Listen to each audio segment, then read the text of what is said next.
This is Cerebral Cinema. Movies of the mind.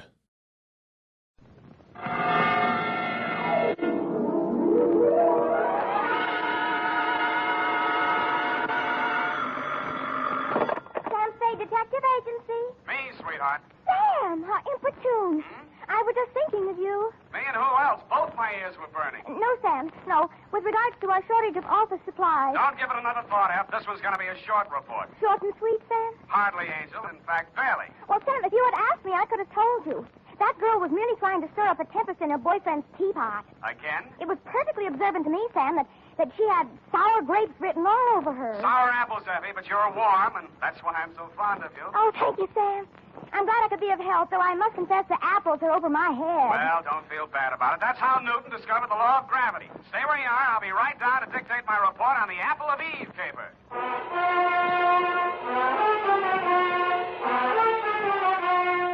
Dashiell Hammett, America's leading detective fiction writer and creator of Sam Spade, the hard-boiled private eye, and William Spear, radio's outstanding producer-director of mystery and crime drama, join their talents to make your hair stand on end with the adventures of Sam Spade. Presented by the makers of Wild Root Cream Oil for the hair. Remember the Romeo of yesteryear? Hair parted in the middle, all plastered down? Man, what a difference today. Today, all a guy has to do to impress a gal is use Wild Root Cream Oil Hair Tonic. Wild Root Cream Oil grooms the hair neatly and naturally, relieves dryness, and removes loose dandruff. If you're still using old-fashioned hair tonics or none at all, then for her sake, spruce up today with Wild Root Cream Oil Hair Tonic. In bottles or the handy new tube, it's again and again the choice of men who put good grooming first. And now, with Howard Duff starring as Spade, Wild Root brings to the air the greatest private detective of them all in the adventures of Sam Spade.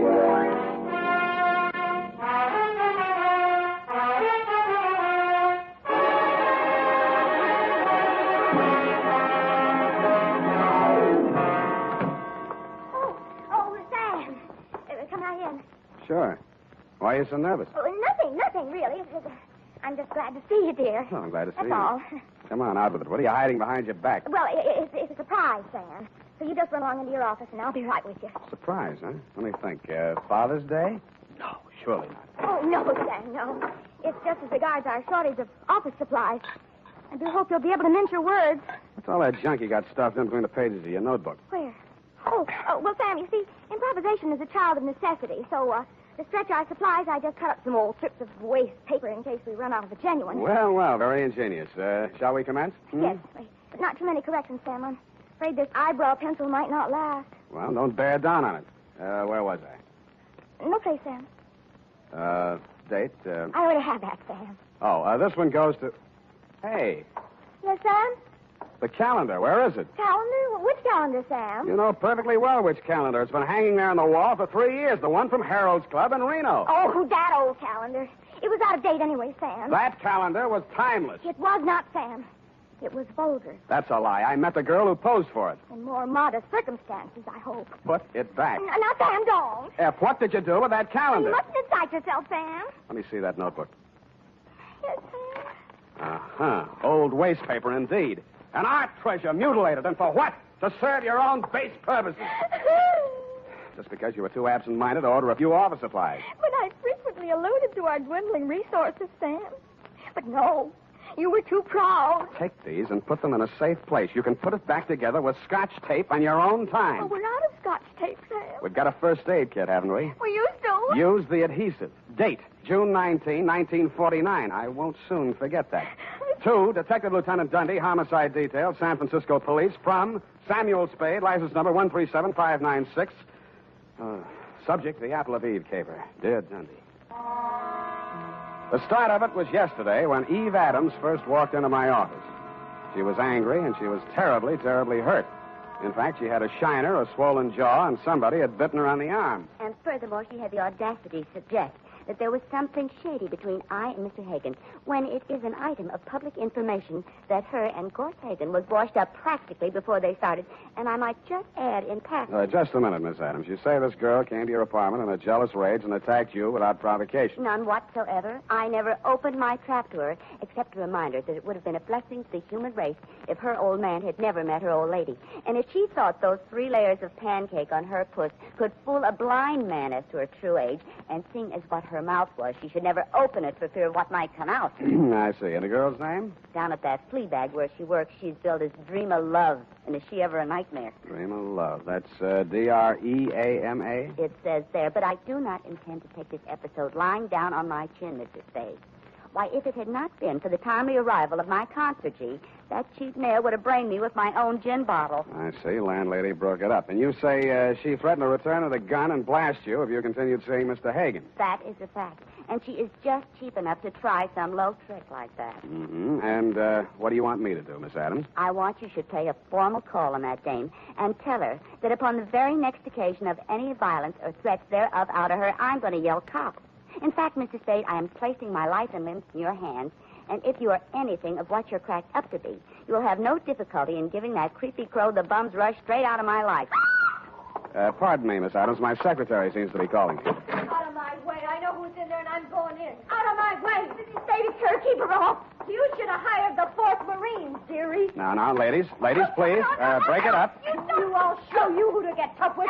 You're Ladies. telling me, shameless, or I'll let you have it. Now, ladies, please. Now, let's talk this over calmly and sensibly. Okay, you asked for it. Now, ladies. Oh. Please. Sam,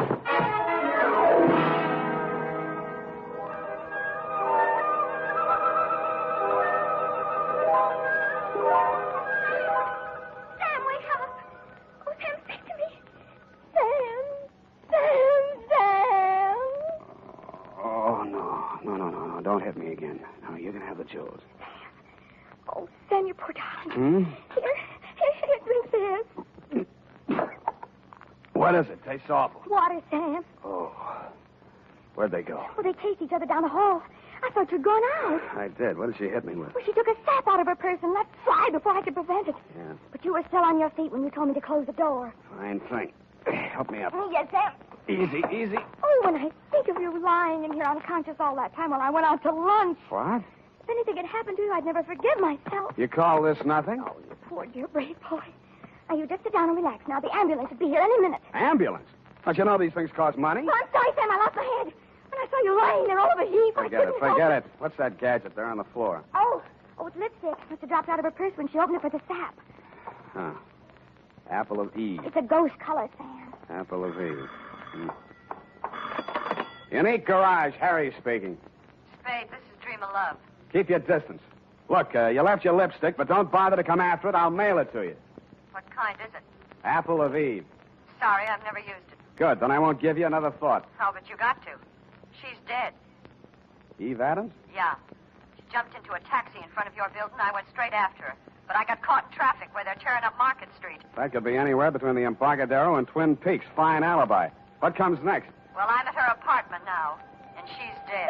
Sam! Hold on. Yeah, Effie? There's your ambulance. Shall I send him away? What shall I do Well, with it's him? $10 now anyhow. I'll use it for a taxi. Hello, Miss Love. Yeah? Stay there and don't touch a thing. I'll be right over.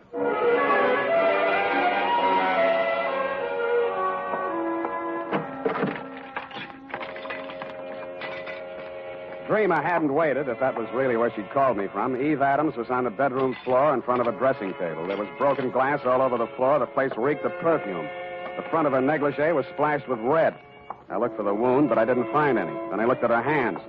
All the nails on her left hand and 2 on the right were the same color as the stain on her clothing. Evidently, she'd been seated at the dressing table putting on nail polish when the murderer entered the room.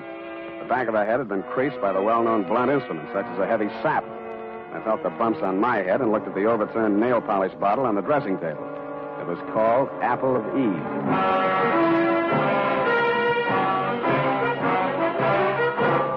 The makers of Wild Root Cream Oil are presenting the weekly Sunday adventure of Dashiell Hammett's famous private detective, Sam Spade.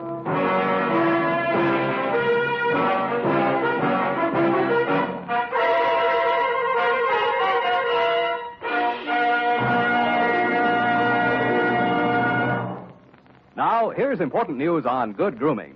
If you want the well-groomed look that helps you get ahead, socially and on the job, listen. Recently, thousands of people from coast to coast who bought Wild Root Cream Oil for the first time were asked, how does Wild Root Cream Oil compare with the hair tonic you previously used?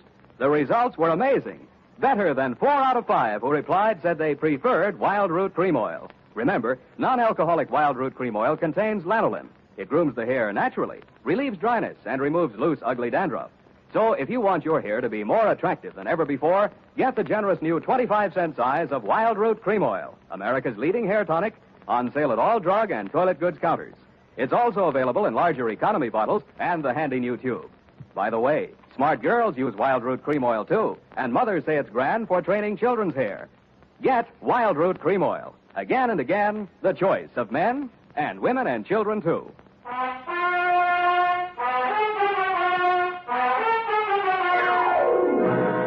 And now, back to the Apple of Eve caper. Tonight's adventure with Sam Spade.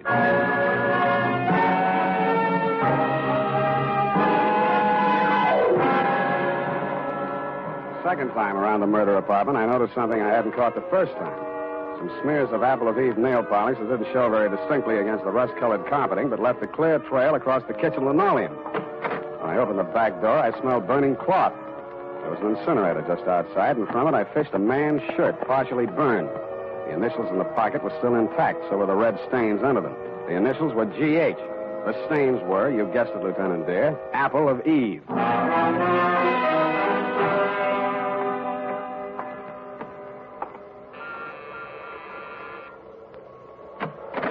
Yeah? I'm looking for Miss Dreama Love. She home? No, she isn't. Thanks. I'll come in and wait. Hey, wait a minute. You... Okay, you're in. What do you want with her? She's in a little trouble. You a cop? When do you expect her back? I don't know. What's this trouble? She threatened to kill a woman, and now she's dead. Who? A girl named Eve Adams. Why would she want to kill Evie? The way I got it, they were locking horns over a guy named Gorse Hagen. You know him? Yeah, and I wish I didn't. Who is he? He used to run a gambling ship down at Malibu till the law turned it into a bait barge. Now he calls himself a yachtsman. But if you're trying to connect him up with my sister, it's a bad connection. She hasn't seen him in years. His idea or hers? Hers? And mine. Then what was the beef? And who are you? I'm her brother. Eddie's my name. And why would there be any beef between those two? Evie was my sister's best friend, and she was engaged to me. Then this news must be quite a shock to you. You're taking it like a little soldier. She was asking for it. I warned her. I begged her to leave town with me. But no, she couldn't sneak off like that without letting Gorse know the score. I told her he'd kill her before he'd let her go. Mm-hmm. You live here, Eddie? Yeah, what of it? Where do you keep your shoes? In a closet, kidder. Where do you keep yours? Under the bed? Which closet? In here? Hey, wait a minute, Get you. your hands off of me. Let me see your warrant. It better be good or you're going on a hill on your head. Take your hands off me, Eddie. Let's see that warrant. All right, I got a warrant, Eddie. Here.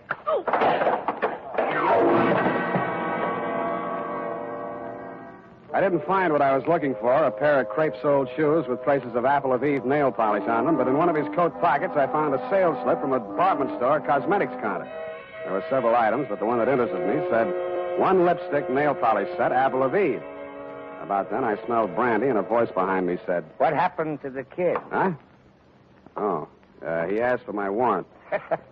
Well, when you come to see me, I'll know better. Your name is Gorse Hagen. I'm headed for your place right now. What are you looking for? A pair of shoes with crepe soles. What do you want with my deck shoes? I thought maybe they'd match up with this piece of a shirt with your initials on it. Give me that. That's a fact. Where'd you get that? In the incinerator at Eve Adams' place. Well, that don't prove anything. Lots of people got the same initials. Have you talked to, George Howard? He's alibied. He's out of town. That proves it's a frame. I don't know any George Howard. I thought so. Okay, let's cut out the monkey business. Give it to me. It's evidence. Give it to me! All right, I'll give it to you. I did. He gave it right back to me. I was only losing on points until I tripped over poor old Eddie and lost my balance. That's when he gave me the coup de grace. I wasn't quite unconscious, but somehow I just didn't feel like getting up. And when the apartment door opened, I opened my good eye just wide enough to see Dreama Love walk in. Gorse, what are you doing here? I've come to help you, Dreama. I don't need any help from you, Gorse. I told you that 3 years ago. Did you kill her? I don't know what you're talking about. You killed Eve Adams. Why? You're wrong, Gorse. I haven't seen Evie in ages. Why did you kill her? All right, I did it. Yeah? Why? I was jealous. seeing the two of you together after all we'd been to each other. Go on, laugh at me. I committed murder out of love for you. It's very funny, isn't it? I'm very fond of you, Dreamer. My poor little Dreama Love. I'd give you anything, honey. The shirt from my back. Here's a piece of it on the counter. Where'd you... I see you're impressed. Me, too. Come on, we'll go someplace where we can be alone and talk things over. Oh, no, Ghost, please. I can explain everything. Explain in the car on the way down to the boat. Come on. You're hurting me. Oh! No! Come on, out the door.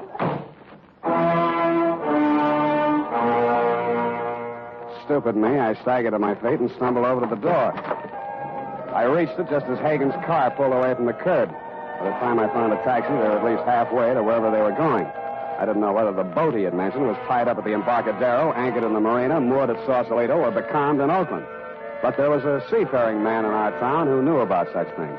My port of call was the Seahorse Bar and Grill just off ahead at Pier 16, or is it the Foot?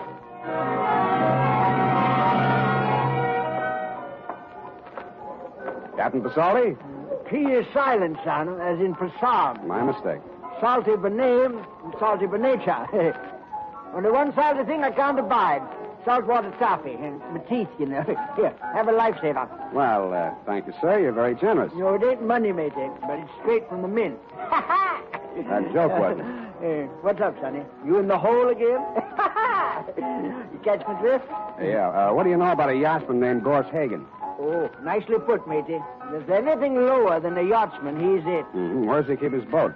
Well, now, she's still afloat. She'll be dragging her hook summers off Sausalito. She's a converted PT, you know. He calls her the Sea Queen. Mm-hmm. He had her bottom planks ripped out in the Battle of the Coral Sea, and they patched her up with plywood. Well, she's got 2 diesels, she has, and twin screws, 2-to-1 reduction gear. Yeah. What's the quickest way of getting out to her? Well, now, there's not much craft for charter hereabouts this time of night, you know. There's that Novak fella, but just at present he's sleeping 1 hour. Figures. Might not be worth your while anyways. Why not? Well, Hagen stopped by here 20 minutes ago looking for his engineer. Said he was casting off on-tide engineer or no engineer. What about your boat? My boat? Well, now, matey, on a plotted course, she'll stand up to any double-ender Monterey dory in a class. Yeah. Without a head sea, that is. Then, on the other hand, you put her in a bottom race, and buck and a quarter swell. Yeah. How much?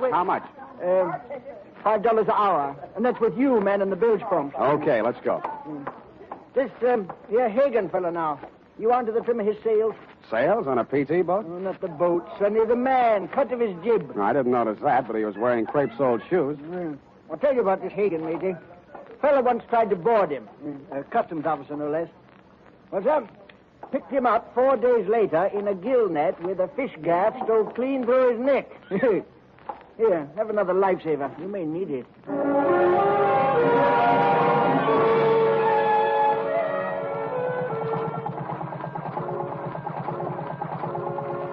After he'd lashed me to my station at the bilge pump, Captain Pasoldi got his double-ender Monterey dory on a plotted course to Sausalito, he hoped, and we plunged recklessly into the fog.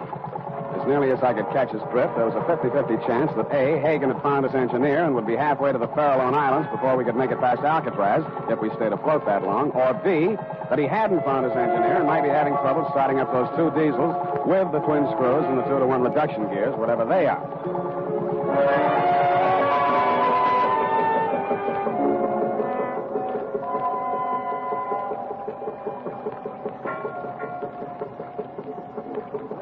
There she lies, matey. Which one? Oh, about 5 points to port. The blue one with the high freeboard. Uh-huh. You get up on the foredeck, matey. Her ladder's round on the landward side. I'll swing round and put you on it.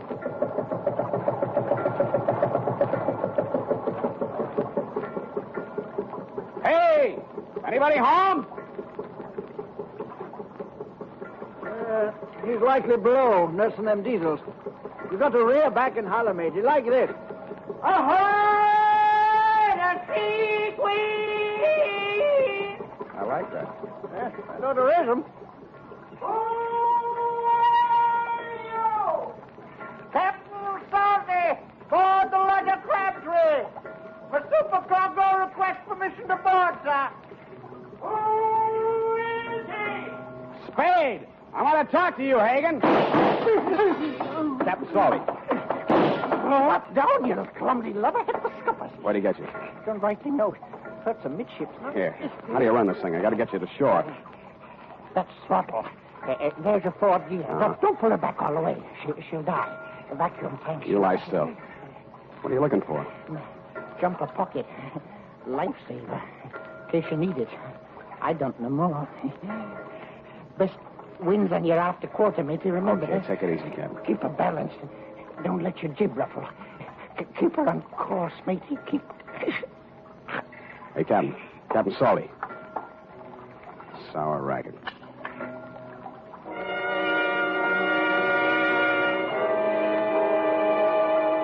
I crawled over the rail and tried to make out Hagen's silhouette on the other boat. I could just barely make out the shape of the hull against the faint glow of light from the Sausalito shore. We drifted a few yards astern of Hagen's boat, but not out of rifle range. I wondered why. If he could see us well enough to drop Captain Salty, he'd let it go at that. Then I got it. He was listening.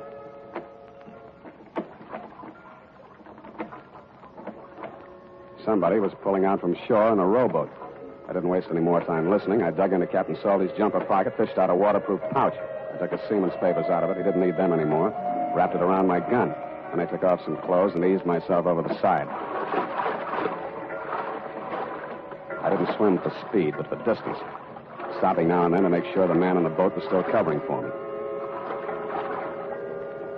I felt my way around the hull till I found the anchor rope. Just as I grabbed it, I heard him rest his oars.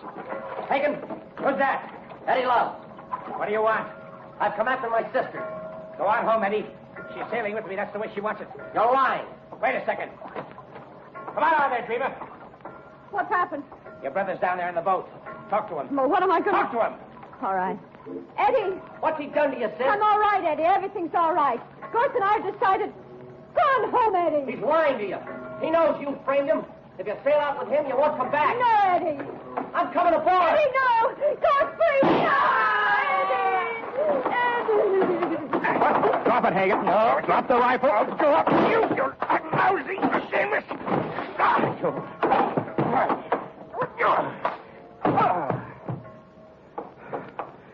Sam, did he hurt you? No, I've been kicked in the stomach before. It takes a woman to kick you in the teeth.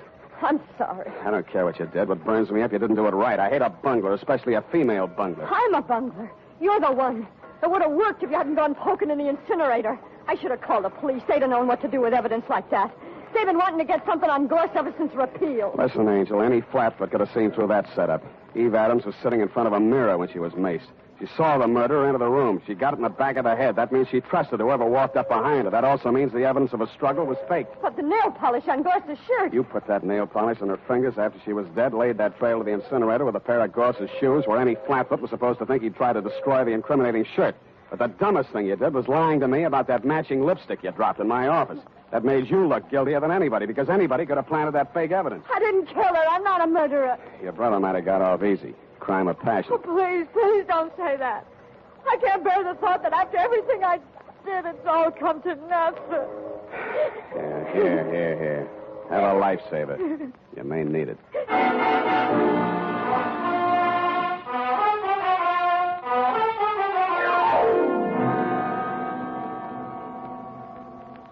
Period. And a report. Oh, Sam. Poor Captain Pasolti. P is silent. F is in Passam. Go type that up. All right, Sam. Last one in the package.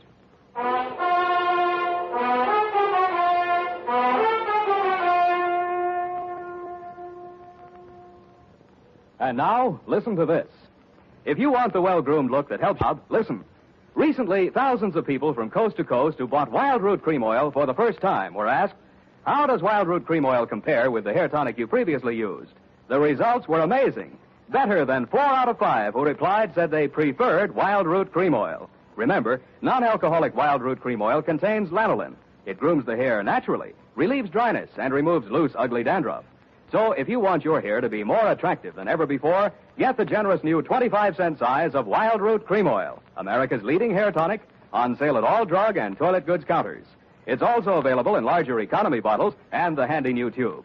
By the way, smart girls use Wild Root Cream Oil, too, and mothers say it's grand for training children's hair. Get Wild Root Cream Oil. Again and again, the choice of men and women and children, too.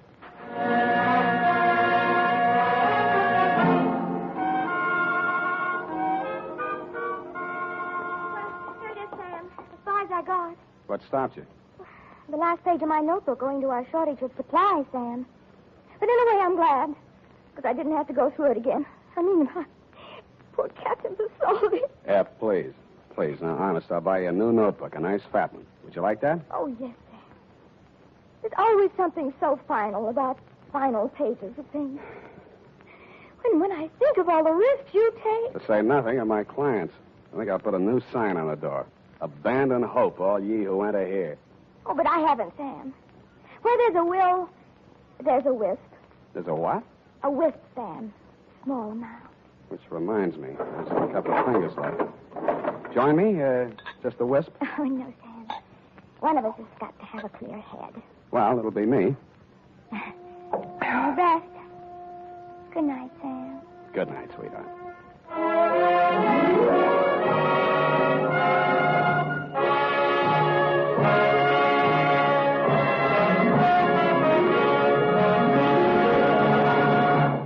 The Adventures of Sam Spade, Dashiell Hammett's famous private detective, are produced and directed by William Spear. Sam Spade is played by Howard Duff. Lorene Tuttle is Effie. Howard Duff can now be seen starring with Yvonne DiCarlo in Universal International's Technicolor production of Calamity Jane and Sam Bass.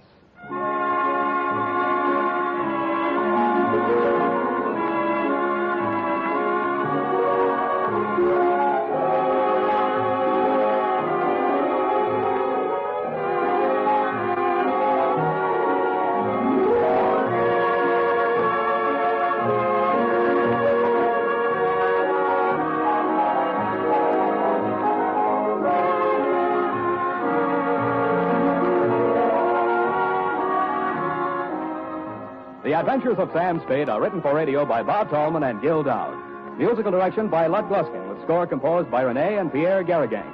Join us again next Sunday when author Dashiell Hammett and producer William Spear join forces for another adventure with Sam Spade. Brought to you by Wild Root Cream Oil. Again and again, the choice of men and women and children, too. This is CBS, the Columbia Broadcasting System.